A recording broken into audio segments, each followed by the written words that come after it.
Bienvenido a Club de Expertos, un podcast con temas de dermopediatría, creado por Mustela.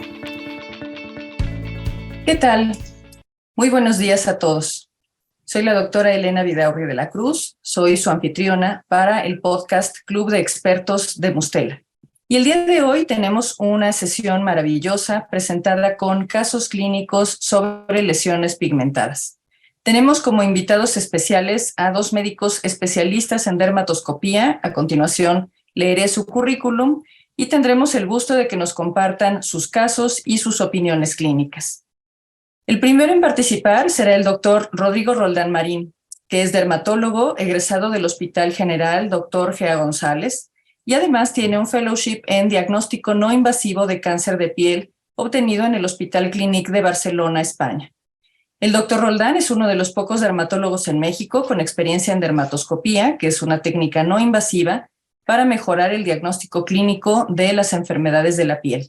Actualmente trabaja como médico adscrito a la Clínica de Oncodermatología de la Facultad de Medicina de la UNAM y es miembro de la Academia Nacional de Medicina. Le agradecemos mucho su participación y en un momento nos hablará sobre lesiones pigmentadas en el área subungual.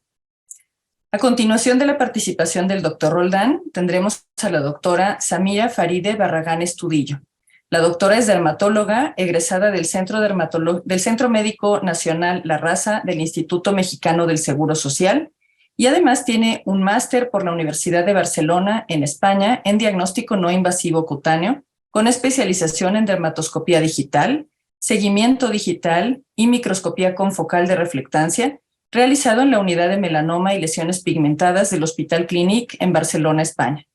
La doctora es autora de múltiples artículos en revistas nacionales e internacionales, es una intensa docente de pregrado y posgrado y actualmente se desempeña también como médica adscrita a la Clínica de Oncodermatología de la UNAM y al Servicio de Dermatología del Hospital Español.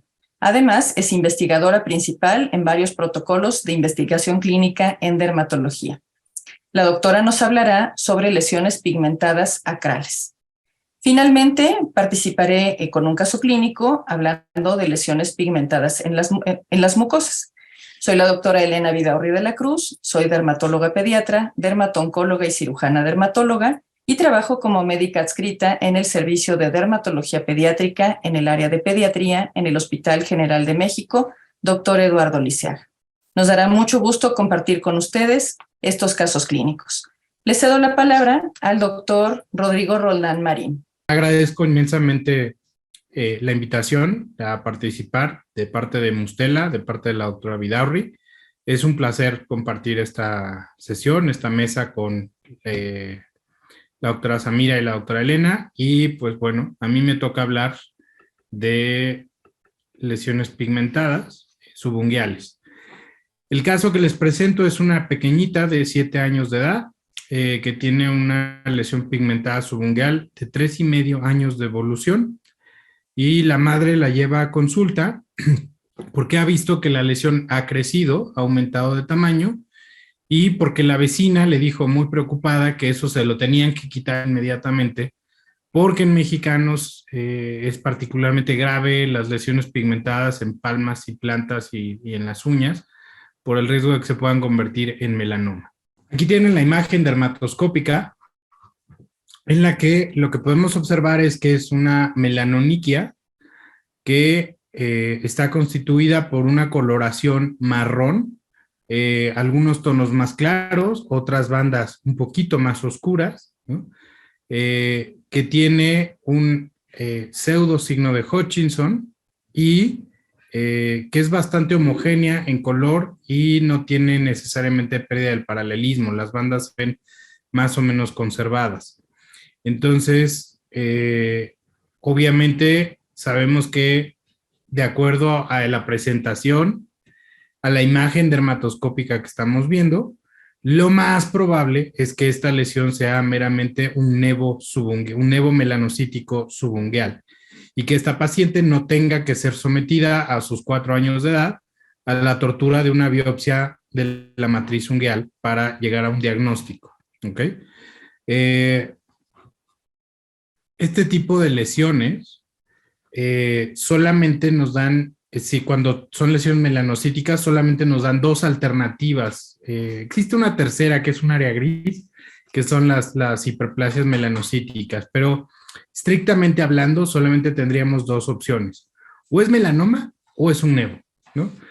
Y de las no melanocíticas, pues puede a veces confundirse con hemorragias, ¿no? Moretones, golpes que se da la gente, salen pues justamente moretones debajo de la uña o hemorragias unguiales y que dan igual una coloración intensa, oscura y que pueden provocar mucho susto. Puede ser pigmentación inducida por medicamentos, por fármacos, puede ser un proceso étnico-racial, particularmente frecuente en población mestiza, ¿no? De hecho, es la causa número 1 de melanoniquia entre nuestra población y puede ser, por supuesto, también ocasionado o inducido por micosis ungueales, ¿no? O sea, por hongos en las uñas. Entonces, lo primero, como siempre, es saber si lo que tengo enfrente a mí es melanocítico o no melanocítico. En este caso era bastante claro que lo que teníamos era una lesión de etiología melanocítica y recordar que existen pues justamente herramientas o marcadores que debemos evaluar para saber si la lesión que tengo frente a mí puede ser potencialmente maligna o no. En este estudio llevado a cabo por la Sociedad Internacional de Dermatoscopía, como pueden ver, las lesiones benignas mayoritariamente ocupaban solamente una porción, una tercera parte de la porción del plato o la lámina ungueal. Y en cambio, las lesiones malignas o el melanoma del aparato ungueal abarcaba generalmente de 2/3 a todo el ancho del aparato ungueal, 3/3, ¿no? Y obviamente, entre más ancho, mayor la sospecha de que pueda ser potencialmente malo. En términos de coloración, el color marrón, como observábamos en el caso de esta pequeñita, generalmente está asociado a lesiones benignas. En cambio, la presencia de color gris, la presencia de color negro, son altamente sugestivos de que lo que tengo frente a mí es un melanoma del aparato ungueal. Y vemos también, pues finalmente, a la hora de usar el dermatoscopio, que la homogeneidad en el paralelismo generalmente se va a ver en lesiones benignas. Por el contrario, la pérdida del paralelismo se va a ver más en lesiones malignas. El signo de Hutchinson o micro-Hutchinson es más frecuentemente asociado a melanoma del aparato ungueal y también la pigmentación granular, ¿no? La presencia de puntitos o granulitos alrededor o paralelo a las bandas. Y entonces, aquí les presento otro caso. En este contexto ya es un adulto que presenta una melanoniquia de larga evolución, la tiene presente desde adolescente, y en cambio, en el otro dedo pulgar de la mano presenta una melanoniquia de reciente aparición, de tan solo 6 meses de evolución. Este individuo, como pueden ver, una es color marrón y la otra tiene claramente, incluso así a simple vista, una coloración grisácea. Entonces, tan solo por lo que acabábamos de revisar, ¿no? Ustedes ya se pueden dar una idea de cuál es buena y cuál es la que pueda ser potencialmente mala, ¿no? En este caso, aquí pueden ver que lo que tiene es un signo de micro-Hutchinson. En realidad es muy delgadita, ¿no? No abarca, en ese caso no cumple con el criterio que veíamos del estudio de la sociedad, donde es 2/3 partes o 3/3 partes de la lámina, ¿no? Y lo que pueden ver es que la pigmentación, cuando se ve desde el hiponiquio, pues justamente pueden ver que lo que está pigmentado es la parte inferior, el tercio inferior de la lámina. Por lo tanto, podemos extrapolar que el origen de esta banda, ¿no? O la activación de melanocitos en esta banda se debe a la porción distal de la matriz, ¿ok? Y en este caso, obviamente, por la reciente aparición, se tomó una biopsia de la matriz ungueal y detectamos una hiperplasia de melanocitos atípicos sin que se pudiese descartar un melanoma in situ. Por lo tanto, en este adulto sí se llevó a cabo la extirpación completa del aparato ungueal y en el diagnóstico definitivo se confirmó que se trataba de un melanoma in situ subungueal. ¿A qué nos referimos cuando hablamos de signo de Hutchinson, micro-Hutchinson y pseudo-Hutchinson? El Hutchinson es pigmentación macroscópica de la piel periungual, generalmente en el borde proximal. El micro-Hutchinson es la pigmentación de la cutícula y que solamente se observa mediante dermatoscopía. Y el signo de pseudo-Hutchinson es la pigmentación de la matriz visible a través de la cutícula translúcida en tejidos periunguales e hiponiquio. Aquí vamos a ver, les reitero, pues simplemente que el Hutchinson y micro-Hutchinson están asociados con melanoma del aparato ungueal y en cambio el pseudo-Hutchinson está más frecuentemente asociado con lesiones benignas, ¿no? Finalmente, recordar que es distinto abordar una melanoniquia en un adulto que a un niño, ¿no? Por desgracia, los hallazgos, tanto dermatoscópicos como histológicos, en los nevos melanocíticos del aparato ungueal, generalmente tienen más características relacionadas o asociadas a melanoma en los niños que en los adultos, pero sabemos que proporcionalmente la probabilidad de que el niño presente un melanoma ungueal es bastante remota o distante.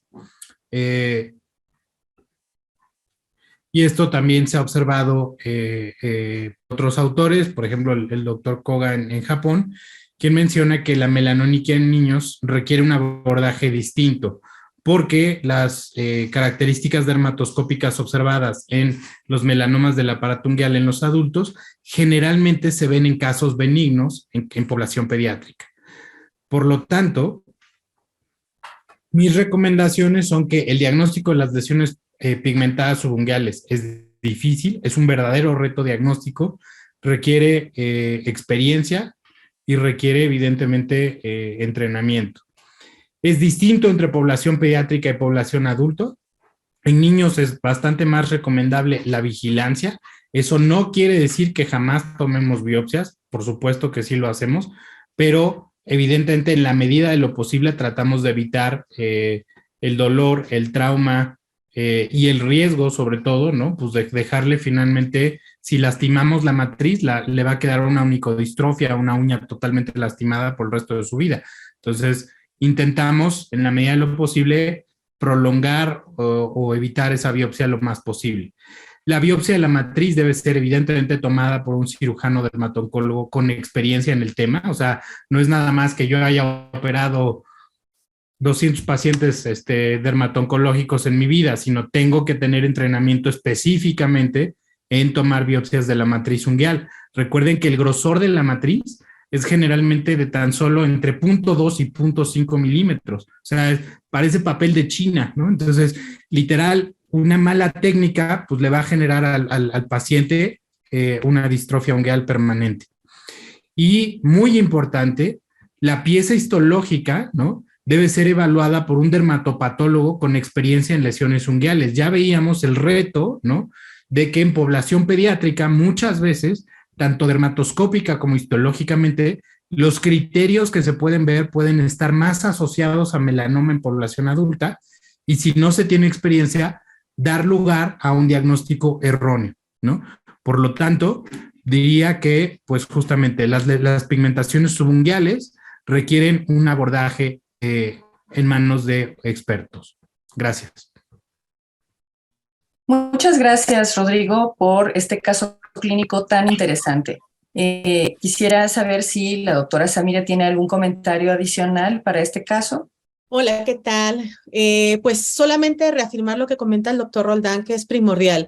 Si bien las lesiones melanocíticas en las uñas en edades pediátricas suelen ser bastante más frecuentes de lo que a veces la misma literatura nos puede decir, son el pan nuestro de estrés en los familiares.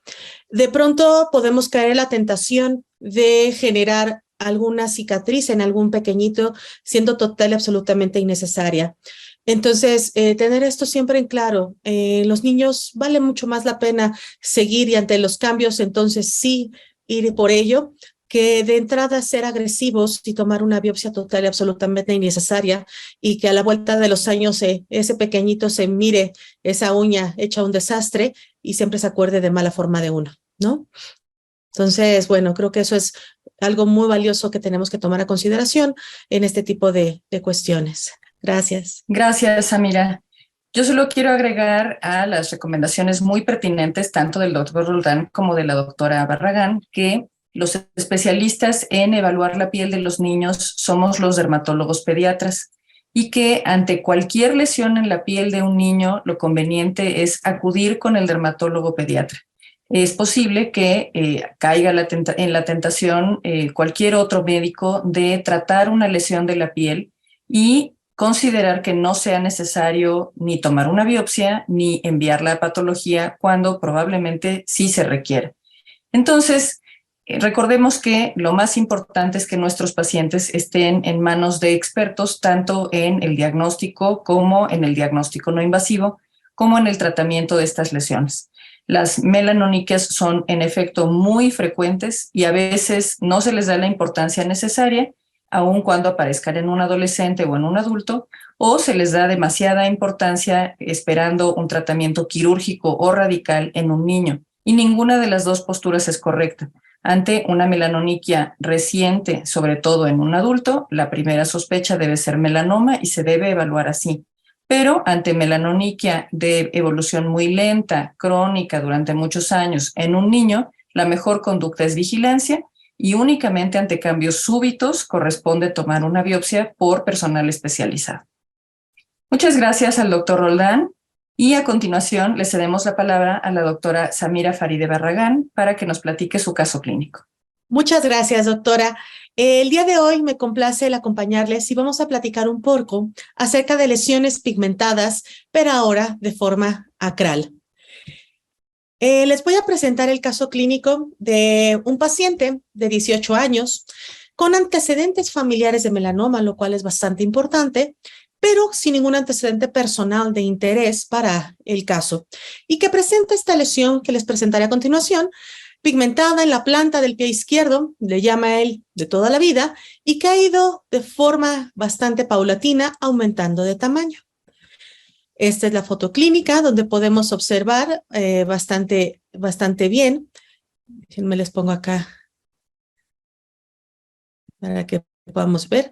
La foto clínica, donde podemos ver directamente la lesión pigmentada, una lesión que de forma general no nos podría llamar más la atención, y como a la dermatoscopía podemos observar esta imagen, la cual les demostraré ahora de forma bastante más certera para todos. ¿Qué es lo que podemos ver? Bueno, vamos a observar que se encuentra un patrón reticulado, que es algo que no vemos de forma tan frecuente, que ahora les platicaré, en la zona acral, un patrón paralelo, específicamente un paralelo de la cresta, y por supuesto en la zona central, un patrón homogéneo de un color marrón claro y con un aspecto poco regular, podríamos decir incluso de un patrón amorfo. ¿Y esto por qué es relevante? Porque no es una lesión que podamos ver con mucha tranquilidad. Es un paciente que ya tiene 18 años, es un paciente que sí, que bien la ha tenido toda la vida, pero que no es la región normal para presentar este tipo de lesiones. ¿Qué es lo que se hace? Pues ante la duda en este tipo de pacientes, se tiene que tener a consideración de que se trate de un nevus banal, melanocítico acral, pero tenemos que tener a consideración también de que podría tratarse de un melanoma. ¿Qué es lo que se hace en estos casos? Bueno, ya al ser un paciente un poco mayor, se decide tomar una biopsia y aquí lo que podemos ver es que la biopsia nos regresa el alma al cuerpo. ¿Y esto en qué sentido? Que podemos ver que se trata específicamente de una lesión melanocítica directamente banal que corresponde a un nevus melanocítico compuesto. ¿Y esto por qué tiene importancia que nosotros lo sepamos? Debemos reconocer que la piel acral se va a definir de forma distal a la línea de Wallace y va a estar diferenciándose de la piel no acral a la piel acral. Y lo más importante es que vamos a tener la salida de los dermatoglifos. Y estos van a estar dándonos de forma dispuesta los surcos y las crestas que nos van a ayudar a poder ver ciertos patrones, ciertas estructuras. ¿Qué es lo que podemos llamar a nosotros que nos pudiera detonar algún signo clínico? Bueno, que generalmente las células nédicas se van a encontrar de forma normal a nivel de la cresta limitante, mientras que las células que característicamente van a conformar a un melanoma se van a generalmente proporcional o de forma distal corresponder a las crestas intermedias. Aquí es importante que recordemos que la dermatoscopía, sobre todo en lesiones sacrales, resulta ser una técnica excepcionalmente útil y al ser no invasiva nos evita estas biopsias innecesarias y que ya tiene muchísimo tiempo en uso. Hay que recordar simplemente las colaboraciones desde hace más de cerca de unos 15 años, del doctor Saida y de los doctores Puch y Malvey, para poder hablar de las primeras descripciones de patrones dermatoscópicos sacrales y tener bien a consideración que las lesiones melanocíticas sacrales son muy comunes en todas las poblaciones, pero característicamente las poblaciones latinoamericanas son siempre foco de alerta. Y en algunas ocasiones pueden ser difícil diferenciar estas lesiones benignas de un melanoma acral lentiginoso temprano. Entonces es importante que tengamos en claro los patrones que tenemos que tener a consideración. Recordar los patrones que podemos dividirlos en patrones benignos y patrones malignos. Y los patrones benignos que frecuentemente vamos a ver asociados, por supuesto, son los patrones paralelos. El paralelo del surco, el patrón homogéneo y el patrón fibrilar, además de patrones globulares en algunos pacientes, junto con algunos patrones en celosía. Y siempre tener presente que los patrones malignos son prevalentemente el patrón paralelo de la cresta o alguna pigmentación irregular difusa. Solamente de forma esquemática, para que esto tengamos siempre presente en la mente, los patrones paralelos del surco, clásicamente y de forma esquemática, tendremos el pigmento que justamente va a encontrarse en el surco de la piel y dejando, dejando justamente todas las salidas, las aperturas foliculares totalmente libres y que de forma clínica podemos verlo de esta manera. ¿Qué otros patrones podemos ver de esta forma intermedia? Bueno, algunos con quizá algunos glóbulos intermedios, que esto es mucho más característico, en estos nevos de crecimiento mucho más prevalentes en edades pediátricas, donde estos glóbulos pueden presentarse ya sea de forma intermedia a nivel de las crestas o bien incluso sin tener un patrón paralelo del surco y solamente estar de forma visual en las crestas. Aquí podemos ver cómo se mantiene un patrón paralelo del surco y cómo se pueden ver algunos pequeños glóbulos que de forma confluente generan incluso un patrón en celosía. Y también reconocer que existen algunos otros patrones donde podemos ver un doble riel o una doble línea que van siguiendo los surcos y siguen siendo patrones totalmente benignos. Los patrones en celosía, que también son bastante frecuentes, y recordar que lo que pasa es que se va a generar una línea que va a atravesar directamente hacia las crestas y va a unir a los dos surcos, generando este aspecto como de un empedrado, un adoquinado, como también se le pudiera dar, o incluso como esta imagen de peldaños en escalera, o incluso en algunos otros patrones solamente se puede ver delimitado estas líneas que atravesan directamente las crestas, dejando libremente los surcos y dando una pigmentación paradójica, como en estos casos donde se alcanzan a ver perfectamente estas líneas que les comento. Cosa importante que es de llamar la atención es que las salidas de los acrosiringios se mantienen total y absolutamente libres de pigmento, lo cual nos puede hablar de que precisamente se trata de una lesión total y absolutamente benigna. Otros patrones que siempre tenemos que reconocer como de benignos son los patrones fibrilares. Clásicamente este patrón dado por un fenómeno óptico, por el mismo grosor de la piel, donde se va a ver como desdibujada la pigmentación y va a ser solamente a consecuencia directa de estas líneas que van a cruzar a los dermatoglifos de forma tangencial o patrones globulares, que esto los vemos de forma muy común en edades pediátricas, donde se van a ver precisamente múltiples glóbulos que van a estar de forma concéntrica generando una lesión pigmentada o incluso algunos patrones homogéneos donde el patrón va a ser predominantemente homogéneo en el centro y se puede ver en la periferia ya sea un patrón en celosía o incluso un patrón paralelo. Aquí, ¿qué es lo importante que nosotros tengamos a consideración? Que bueno, que los patrones fibrilares incluso también se pueden ver con otras coloraciones y ello no va a llevar a que nosotros pensemos que se trata de una lesión maligna, sino que simplemente puede verse incluso con algunos glóbulos en estas situaciones y es únicamente el fenómeno óptico que nosotros podemos llegar a tener. Algunos otros ejemplos que podamos tener en claro de algunos otros patrones en doble surco, patrones en celosía, celosía, algunos aquí patrones con un patrón paralelo directamente del surco y por supuesto aquí un patrón fibrilar. Ahora bien, de pronto tenemos algunos otros patrones donde no tenemos tanta certeza de qué es lo que tenemos frente a nosotros. Cuando tenemos algo maligno, tenemos que siempre tener a consideración que los patrones paralelos de la cresta siempre deben de llamar nuestros ojos para ellos y hacernos pensar que se trata de un patrón muy probablemente asociado a malignidad. Pero ojo, de pronto en los niños podemos encontrar también ese tipo de patrones y no necesariamente hablan de malignidad. Siempre hay que tener en foco a qué edad nos estamos correlacionando y la evolución de los pacientes. Otros patrones que nos hacen sospechar de malignidad, patrones difusos como esta pigmentación difusa irregular y estos patrones que se les llaman aserrados o con estos bordes de forma abrupta. Es muy común que cuando no se tiene esta pericia en dermatoscopía, uno pueda de pronto tener ciertas dudas de dónde se encuentra el surco, dónde se encuentra la cresta, en dónde es donde podemos ver directamente la pigmentación, no lo tienen en claro. Y bueno, existe esta publicación ya de bastante tiempo atrás, donde justamente hablan de una técnica bien sencilla de realizar, que es la técnica de la tinta.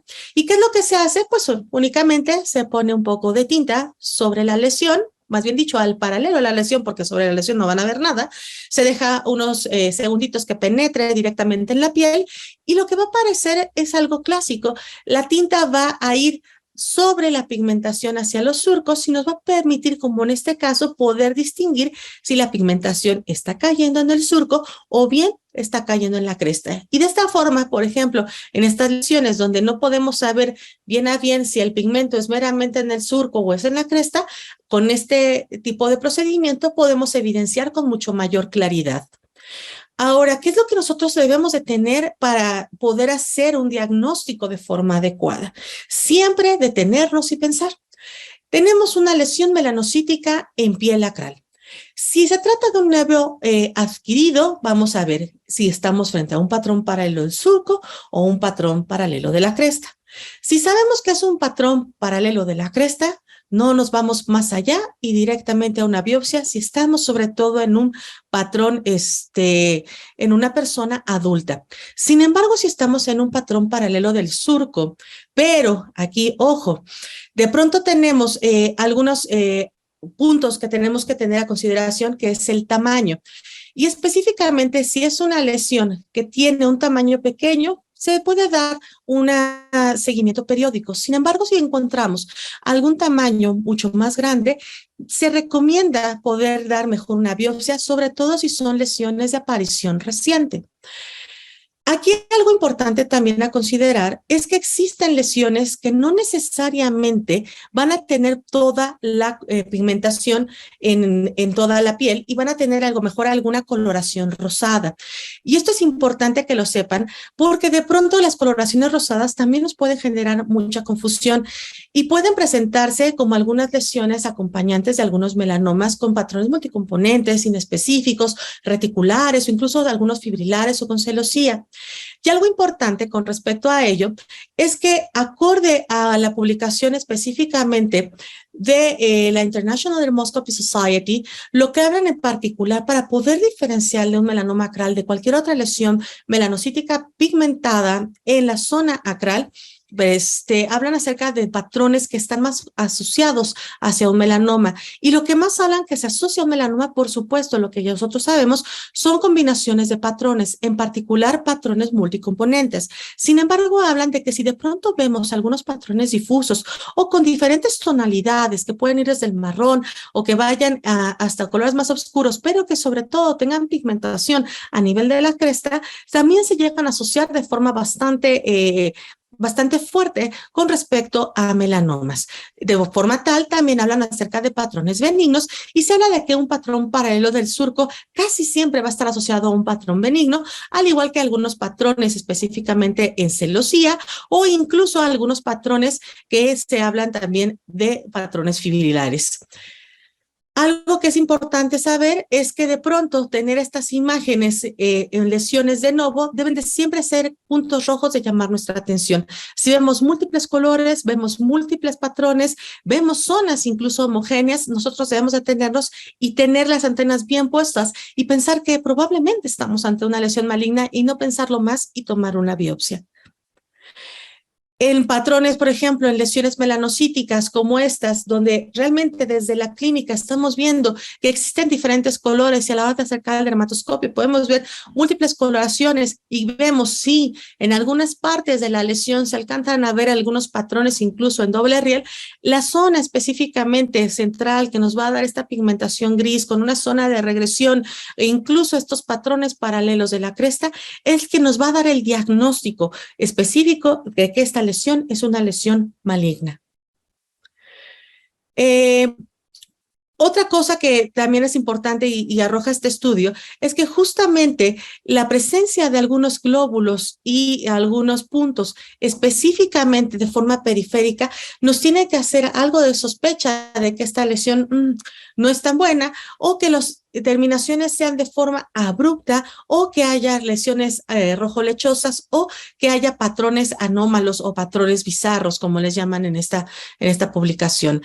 Aquí, pues claramente cualquier persona con incluso poco entrenamiento dermatoscópico de forma clínica puede hacer un diagnóstico de una lesión maligna, pero lo importante es la enseñanza que nos deja la fotodermatoscópica, ya que aquí claramente se puede observar un patrón paralelo de la cresta y cómo es que están tomados todas las zonas, con algunas zonas incluso de patrones homogéneos, zonas de franca regresión blanca, ¿de acuerdo? Y algunas zonas de glóbulos periféricos, teniendo esto 100% datos de que se encuentra una lesión maligna. Otro caso también donde podemos ver que es una lesión que clínicamente es altamente sugestiva, pero que la dermatoscopía con este patrón homogéneo donde no vemos absolutamente nada los sacrosiringios y vemos una zona francamente ulcerada con algo de regresión incluso, nos habla de que esto es un patrón total y absolutamente maligno. O zonas incluso donde ya hubo pérdida del pigmento, como en estos casos, donde ya solamente se ven restos de pigmento de la regresión tan importante que ya tuvo esta lesión y que por supuesto también nos arroja de que se trata una lesión maligna. Obviamente aquí únicamente como herramienta diagnóstica adyuvante en estas zonas ulceradas donde ya no tenemos esta capa gruesa que nos impida ver, si nosotros poniéramos un confocal, pues obviamente veríamos algunas células total y absolutamente brillantes, altamente sugestivas de malignidad. O en algunas lesiones incluso que no tenemos la certeza de que pudieran tratarse o no de alguna lesión buena, bueno, pues aquí obviamente una lesión nodular, una paciente joven donde tenemos áreas rojo-lechosas, no vemos pigmento, pero por supuesto se trata de una lesión maligna. Y solamente para terminar y tenerlo esta consideración, sé que estamos hablando de lesiones melanocíticas, pero sí quise traer a colación el melanoma melánico en regiones sacrales, solamente con puntos claves para tenerlo siempre presente. En la población mexicana es muy común que lleguen los pacientes con diagnósticos retrasados por tratamientos de forma continua como si fueran verrugas y resultan ser melanomas amelánicos. Siempre que veamos alguna lesión con áreas rojo-lechosas, con vasos puntiformes atípicos, con restos de pigmento o incluso con presencia de algunas crisálidas, tenemos que pensar que esto no es una verruga y que esto es un melanoma amelánico en zona acral. Y con esto me despido dejando ahora espacio para intervención de alguno de mis colaboradores y agradeciendo nuevamente mucho la invitación. Gracias. Muchas gracias, doctora Barragán, por su muy amplia explicación sobre las lesiones pigmentadas sacrales. ¿El doctor Rodrigo Roldán Marín tiene algún comentario para este caso? Sí, simplemente enfatizar que en nuestra población, más o menos el 40% de los melanomas tienden a aparecer en piel acral. Esto no solo en México, sino en Latinoamérica y en pacientes de población asiática. Por lo tanto, es una zona que no debemos de dejar de revisar o explorar, ¿no?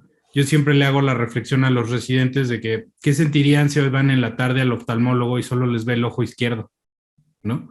O van al otorrino y solo les revisa los oídos, pero no la garganta y la nariz, ¿no? Entonces, la piel es el órgano más extenso del cuerpo humano, ¿no? Y muchas veces solo prestamos atención al motivo de consulta por el que va el paciente, ¿no? Entonces, llega y ¿en qué le puedo ayudar? No, pues vengo por lo que tengo en la nariz, y no nos tomamos, ¿cuánto nos puede llevar? ¿3 minutos? ¿5 minutos? Quitarle los zapatos, quitarle los calcetines, revisarle las manos y las uñas de las manos, ¿no? Entonces, simplemente haría hincapié en que efectivamente hay poca cultura, hay poca noción respecto al melanoma en piel acral, y por eso también a veces los pacientes llegan en etapas avanzadas, pero creo que es en buena medida también nuestra responsabilidad como profesionales de la piel tomarnos esos 3-5 minutitos extra para revisar siempre en los pacientes las plantas de los pies, las palmas de las manos y las uñas. Muchas gracias. Totalmente de acuerdo con la postura de ambos, y solo agregaría que así como hay campañas de detección oportuna de cáncer de mama, de detección oportuna de cáncer testicular o de cáncer de próstata, en donde el paciente participa de autoexaminarse y por lo tanto acudir tempranamente a solicitar atención, la piel también requiere diagnóstico temprano del cáncer, particularmente del melanoma. Entonces, nosotros como tratantes en nuestro ejercicio diario debemos, por supuesto, revisar al paciente toda la piel y además hacerle saber que debe revisarse por sí solo la piel una vez al mes. Es posible que requiera ayuda para los sitios difíciles, por ejemplo, para la piel cabelluda, para la espalda o para las áreas muy difíciles de ver por sí solo, pero se debe revisar la piel porque el cáncer no aparece un día de repente. Las lesiones cancerosas tienen cambios progresivos y si nosotros las detectamos a tiempo, le podemos ofrecer a nuestros pacientes un mejor tratamiento, mejor sobrevida y menos molestias. Si los pacientes aprenden a revisarse su piel y nosotros hacemos nuestra tarea en el consultorio, verdaderamente tendremos menos casos de cáncer de piel avanzados y pacientes con mejores tratamientos. Muchas gracias a la doctora Barragán por su excelente caso. Y a continuación voy a presentar un caso sobre lesiones pigmentadas en las mucosas. Este es un niño de 8 años, previamente sano, que tiene nevos hiperpigmentados, es decir, no melanocíticos como los que estamos habituados a ver, sino manchas discretamente cafés que no son manchas café con leche y que siguen las líneas de Blaschko. Acude su mamá con una preocupación importante, pensando, 1, que tiene neurofibromatosis y 2, que probablemente tenga cáncer ya que un familiar suyo tuvo cáncer. Presenta esta estomatosis de reciente aparición asintomática. Podemos ver aquí una mancha hiperpigmentada en la encía, muy cerca de donde están los premolares del lado derecho. Entonces, ¿qué explicación le podemos dar a esta mamá?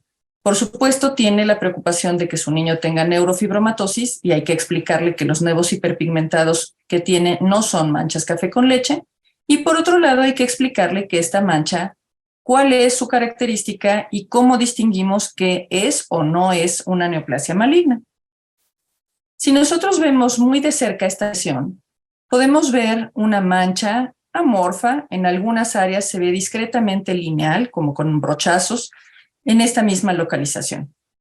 Lo que nuestro niño tiene es una mancha melanótica de las mucosas y necesitamos saber qué tan frecuente es y qué importancia darle. Este es un artículo muy interesante del año pasado en donde se analizó un número muy amplio de lesiones pigmentadas de la boca. Y aquí podemos ver cómo cambian las lesiones que son melanocíticas y no melanocíticas de acuerdo con la edad. Si seguimos estas barras oscuras que señalan las lesiones melanocíticas, vemos cómo son más frecuentes en la edad hasta los 30 años, después disminuyen un poco y luego vuelven a aumentar. Y en cambio, las lesiones no melanocíticas aumentan hasta más o menos los 60 años y luego disminuyen en frecuencia. ¿En dónde encontramos estas manchas? Bueno, pues podemos encontrar lesiones pigmentadas en todas las estructuras de la boca. En relación con la encía, si encontramos una lesión, puede ser melanocítica o no melanocítica con un riesgo como del 50%. Estas son manchas melanóticas y aquí podemos tener un nevo melanocítico y aquí tenemos otro nevo melanocítico. Y estas lesiones van cambiando de acuerdo con la edad en frecuencia. Vemos como en los niños y en los menores de 20 años son poco frecuentes y más frecuentes en la adultez, sobre todo entre los 40 y los 60 años. Las lesiones en la mucosa en los niños son relativamente frecuentes. Este es un estudio que se publicó recientemente en el Pediatric Dermatology, en donde se atendieron 10 niños entre 4 y 12 años que presentaron estas manchas cafés a gris azulado en las encías y en el paladar, todas bien delimitadas de 1 a 5 milímetros, y a las que se les hizo examen histológico se encontró que eran nevos de unión o manchas melanóticas de las mucosas, es decir, ninguna lesión maligna. Lo que se encontró en la histología en las manchas melanóticas es aumento de la melanina en la capa basal. En ninguna se encontraron neoplasias, es decir, melanoma, que requiriera ni una biopsia extensa ni una extirpación extensa. Vean ustedes cómo hay en esta biopsia un aumento en la cantidad de melanina en la capa basal, pero no hay un aumento en el número de melanocitos ni cambios estructurales que sugieran otras lesiones. Entonces, la probabilidad de melanoma con una mancha pigmentada en la boca es muy baja si tenemos un paciente de menos de 20 años. Como todo en medicina, nunca es 0, pero la probabilidad es muy baja. Lo que vamos a encontrar habitualmente en la mucosa de la boca es un nevo melanocítico o una mancha melanótica. En los adolescentes es más frecuente encontrar nevos azules que también tienen una baja probabilidad de melanoma, pero que requieren un seguimiento mayor. Ahora, si encontramos muchas manchas melanóticas, tendremos que pensar en algunas enfermedades sistémicas. Por ejemplo, en el síndrome de Peutz-Jeghers, de Logier-Hunziker, en las lentígenes múltiples como parte de una razopatía, esta se llama Leopard, en el síndrome de Carney y en el síndrome de McCune-Albright. Y aquí vemos cómo algunos de estos síndromes se asocian con amartomas gastrointestinales, otros tienen afección cardiopulmonar o neurológica, o bien amartomas múltiples como en el síndrome de Carney, incluso con disfunción endocrina.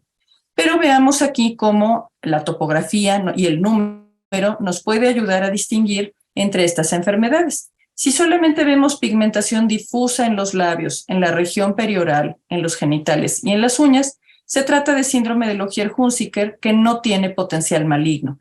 Y de todas formas se requiere revisar completamente a nuestro paciente para emitir estos diagnósticos.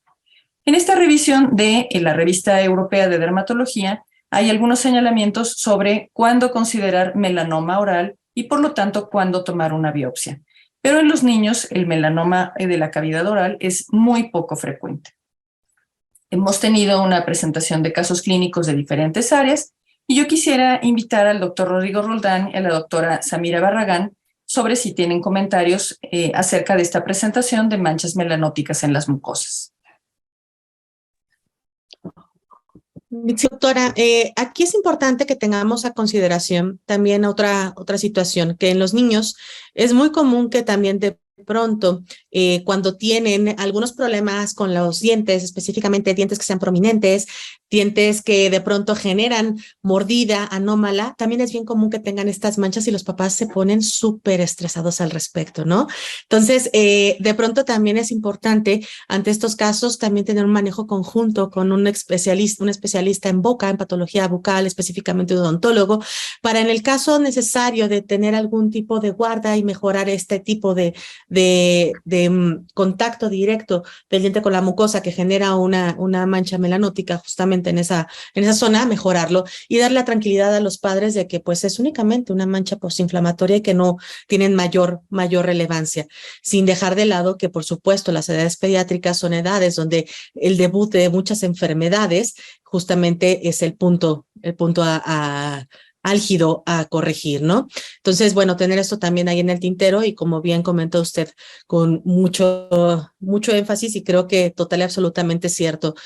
La dermatología pediátrica se encarga de ver niños y justamente el que es el encargado de revisar a los niños, piel, uñas, mucosa y pelo, debe ser el dermatólogo pediatra y no estar inventando cosas donde no y sobre todo estresando a los padres o generando poco interés ante cosas que tienen mucho más interés, ¿no? Entonces, bueno, nada más el comentario, no sé si el doctor Roldán quisiera aportar algo más.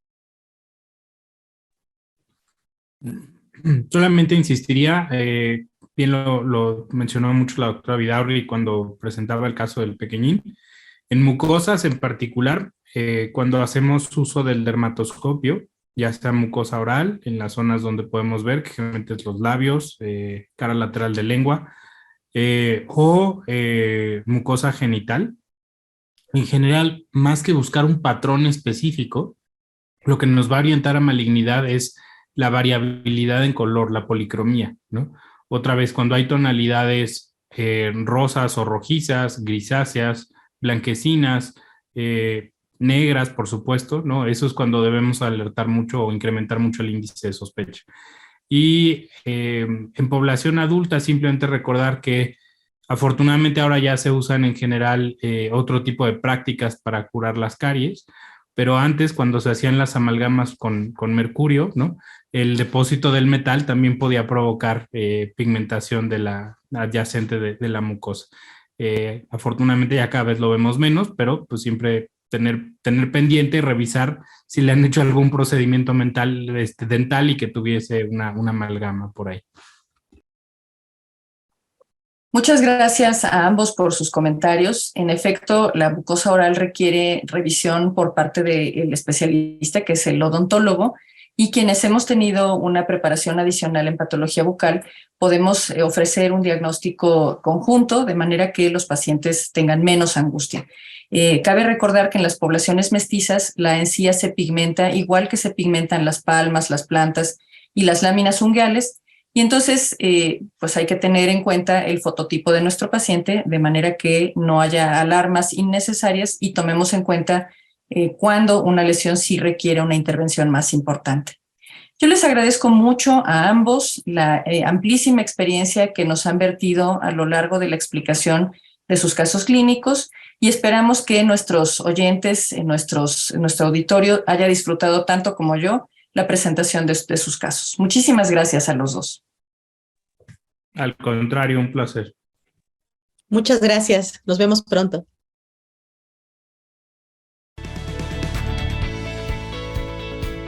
Club de Expertos fue presentado por Mustela. Para más contenido de dermopediatría, ingrese a clubdeexpertos.mx. Nos escuchamos en el siguiente episodio.